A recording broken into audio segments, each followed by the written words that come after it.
झारखंड की राजधानी रांची में जीपीएससी और जेएसएससी पेपर लीक को लेकर पिछले 10 दिनों से छात्रों का प्रदर्शन जारी है। वहीं कर्नाटक में छात्रों के आंदोलन पर गृह मंत्री प्रियांक खड़गे के विवादित बयान और छात्र आंदोलन पर कांग्रेस नेतृत्व की चुप्पी पर सवाल खड़े हो रहे हैं। देखिए रिपोर्ट।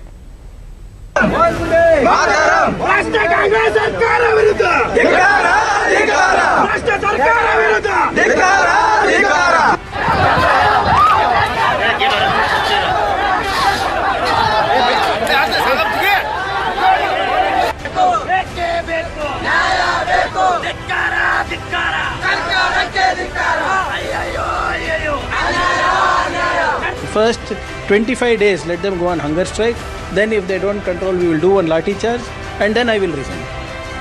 शासित राज्य कर्नाटक से छात्रों के आंदोलन की तस्वीर और राज्य के गृह मंत्री प्रियांक खड़गे की छात्र आंदोलन पर ये तकरीर ऐसे वक्त पर सामने आई है जब नेता विपक्ष राहुल गांधी के साथ समूची कांग्रेस पार्टी बीते दिनों जंतर मंतर पर हुए विरोध प्रदर्शनों में छात्रों पर पुलिस के बल प्रयोग को लेकर करीब हर दिन कभी प्रधानमंत्री आवास के बाहर हाई वोल्टेज ड्रामा तो कभी सदन के अंदर और बाहर केंद्र सरकार के खिलाफ जोरदार प्रदर्शन आंदोलन के समर्थन में लगातार आवाज बुलंद की गई और विरोध की राजनीति को धार देने की पूरी कोशिश होती रही। लेकिन प्रियांक खड़गे की इस बयान ने अब छात्रों के मुद्दे पर सियासी तपिश और भी बढ़ा दी है। Our responsibility is also for them and also for people who are writing the exams, no? Quite naturally, to maintain law and order, we had to take the first 25 days, let them go on hunger strike. Then if they don't control, we will do one lathi charge and then I will resign. Just like how they did for this thing.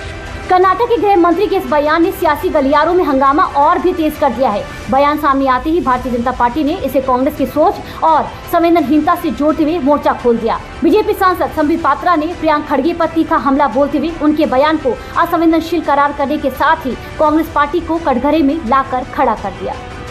Double standards है Congress party का। मल्लिकार्जुन खड़गे जी राज्यसभा में खड़े होकर उन्होंने घंटों भाषण दिया।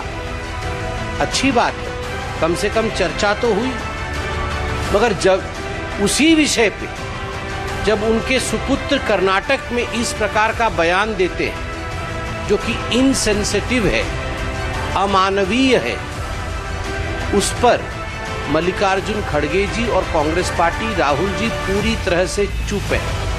प्रियांक खड़गे के बयान को लेकर सियासी घमासान अभी थमा ही नहीं था कि झारखंड में चल रहे आंदोलन ने राजनीति का पारा और भी चढ़ा दिया है। बीजेपी ने कांग्रेस की घेराबंदी करते हुए मामला सिर्फ कर्नाटक तक ही सीमित नहीं रखा, बल्कि संबित पात्रा ने झारखंड में हो रहे छात्र आंदोलन का जिक्र करते हुए कांग्रेस पर सेलेक्टिव आउटरीच का आरोप भी मढ़ दिया।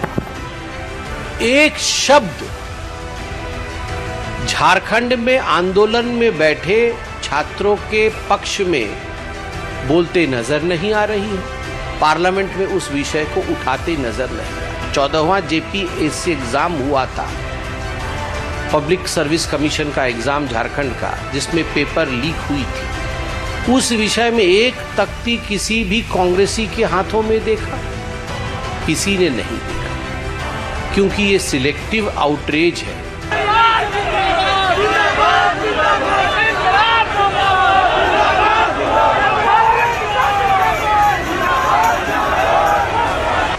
इस वक्त देश के एक नहीं बल्कि 2 कांग्रेस शासित राज्यों में छात्र आंदोलन तेज होता दिखाई दे रहा है। ये तस्वीरें 2 अलग अलग राज्यों की हैं। एक तरफ कांग्रेस शासित कर्नाटक और दूसरी ओर कांग्रेस गठबंधन सरकार वाला झारखंड। दोनों राज्यों से सामने आ रही तस्वीरें और नेताओं के बयान अब सियासी बहस का केंद्र बन चुके हैं। दरअसल झारखंड में इन दिनों परीक्षाओं में कथित धांधली, पेपर लीक और प्रशासनिक लापरवाही को लेकर छात्रों का गुस्सा सड़कों पर नजर आ रहा है। परीक्षाओं में कथित अनियमितताओं के खिलाफ छात्रों का सत्याग्रह 11वें दिन में प्रवेश कर चुका है। हालांकि बढ़ते दबाव के बीच राज्य सरकार अब बातचीत के रास्ते समाधान तलाशने की तैयारी में है। वहीं मुख्यमंत्री हेमंत सोरेन ने छात्रों से संवाद के लिए एक उच्च स्तरीय समिति के गठन की प्रक्रिया भी शुरू कर दी है। समिति छात्रों से बातचीत कर उनकी मांगों को सुनेगी और आंदोलन का समाधान निकालने की पूरी कोशिश करेगी।